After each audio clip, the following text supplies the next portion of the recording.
আজ সকালে মর্মান্তিক এক পথ দুর্ঘটনায় মৃত্যু হলো এক ব্যক্তি। ঘটনাটি ঘটেছে দুর্গাপুরের স্টেশন রোডের কাছে।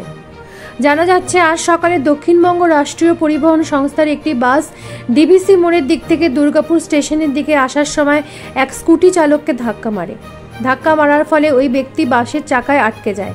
এরপর সেখানকার স্থানীয় মানুষজন বাসটিকে দাঁড় করানোর চেষ্টা করলে বাস চালক প্রায় হাফ কিলোমিটার পর্যন্ত ওই ব্যক্তিকে টেনে হিঁচড়ে নিয়ে যায়। ঘটনাস্থলে মৃত্যু হয় ওই স্কুটি চালকের। এই ঘটনায় উত্তেজিত জনতা দুর্গাপুর স্টেশন রোড দীর্ঘক্ষণ ধরে অবরোধ করে রাখে।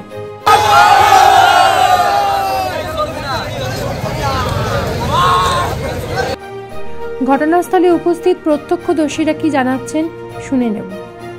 দাঁড়াতো লোকটা যদি বেঁচে যেতে পারতো, বাস তো নিশ্চয় ঠকা গিয়ে লোকে মরে যায় না। ওকে ওইখান থেকে ক কিলোমিটার দিয়ে ঘষা দিয়ে এসছে, এইখানটা গেট খুলে দিয়েছে, গার্ড ও ঢুকে গেছে, ওর পুরো রাস্তায় মাংস ছড়িয়ে আছে। ওকে লোক একটা চাকার মধ্যে ফেসে আসছে। নিশ্চিত গ্যারেজের বাস আছে, সরকারি বাস। আমরা হাত মারা পর্যন্ত উনি দাঁড়াননি। এরপর দুর্গাপুর কোক ওভেন থানার অন্তর্গত দক্ষিণবঙ্গ রাষ্ট্রীয় পরিবহন সংস্থার মূল কার্যালয়ের সামনেও অবরোধ করে উত্তেজিত জনতা।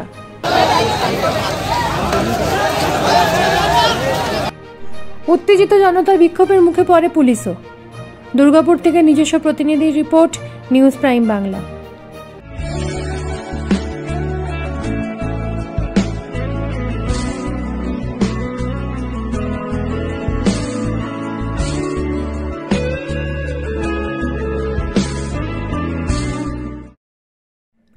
উত্তেজিত জনতার বিক্ষোভের মুখে